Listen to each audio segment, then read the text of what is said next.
এই অডিও তো সোশ্যাল মিডিয়ায় ভাইরাল এবং সেখানে যে ব্যক্তি কথা বলছে তিনি নিজেই নিজের নাম বলছে।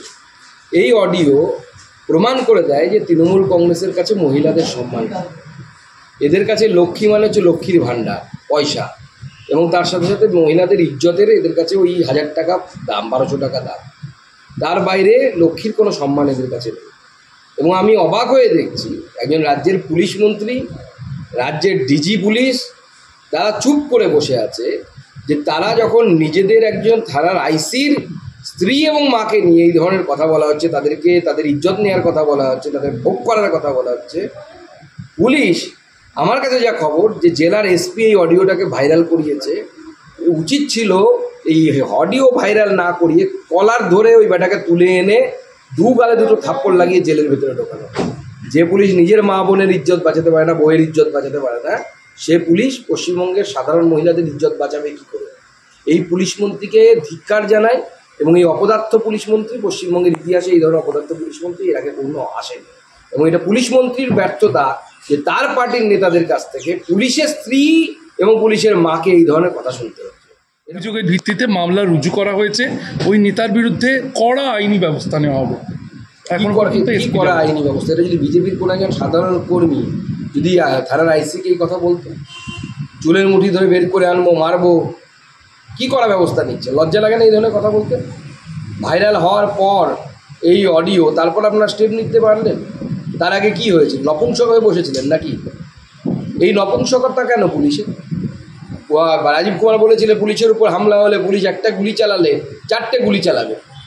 এটা কি অপমান নয় পুলিশের? গুলি চালানোটাই সব। এর আগে দেখা গেছে গরু চুরির কেস সহ বিভিন্ন অভিযোগে অনুব্রত মণ্ডল একাধিকবার কখনো পুলিশকে বোমা মেরে দেব, কখনো কোনো ব্যবস্থা নেওয়া হয়নি।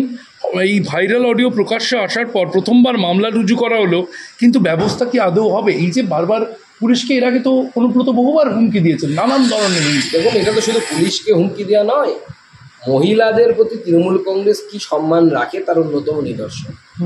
একজন পুলিশ অফিসারের মা এবং বোনকে যে সমস্ত শব্দ ব্যবহার, বউকে যে স্ত্রীকে যে শব্দ ব্যবহার করা হয়েছে, এই শব্দ আদপে তৃণমূল কংগ্রেস নেতারা বাংলার মহিলাদের বিরুদ্ধে, মহিলাদের ক্ষেত্রে ব্যবহার করছে, এবং এটা বিভিন্ন জায়গায় হয়। আমি আপনাকে বলছি, একটা অডিও হয়তো সামনে এসেছে, বিভিন্ন জায়গায় তৃণমূল কংগ্রেসের নেতারা মহিলাদের ভোগের বস্তুতে পরিণত করেছে। গতবার মুখ্যমন্ত্রী পর্যন্ত বলেছেন যে ওর ব্রেনে অক্সিজেন একটু কম যায়।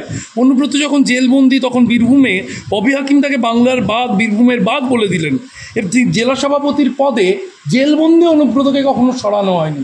এই যে অনুব্রতর এই প্রভাব, শাসকের চূড়ান্ত প্রশ্রয়ের জন্যই আজ কি এত বড় অবস্থায় অনুব্রত? না, সেই তো এই প্রশ্রয়, মুখ্যমন্ত্রীর আদরের ছেলে। কিছু মা বাবা হয় যারা তাদের ছেলেমেয়ের কোনো দোষ দেখতে পায় না, তো তার ফলে তাদের একদিন এই দুর্দিন দেখতে হয়। মাননীয় মুখ্যমন্ত্রী অনুব্রত মণ্ডলকে এমন জায়গায় পৌঁছে দিয়েছে, একের পর এক তার বক্তব্যকে ছোট করে দেখানো, হালকা করে দেখানো, মাথায় অক্সিজেন পৌঁছয় না, এই ধরনের কমেডি করা, এই যে সমস্ত কিছু মাননীয় মুখ্যমন্ত্রী করেছেন, তার ফল আজকে আমরা দেখতে পাচ্ছি, এবং এটা প্রকৃতপক্ষে তৃণমূল কংগ্রেসের নেতাদের বাংলার মহিলাদের প্রতি দৃষ্টিভঙ্গি দেখাচ্ছে। আমাদের ভিডিও ভালো লাগলে লাইক এবং শেয়ার করুন। কমেন্ট সেকশনে গিয়ে জানান আপনাদের মতামত। আরও ভিডিও পেতে আমাদের চ্যানেল সাবস্ক্রাইব করুন এবং প্রতি মুহূর্তে খবরের আপডেট পেতে প্রেস করুন বেল আইকন।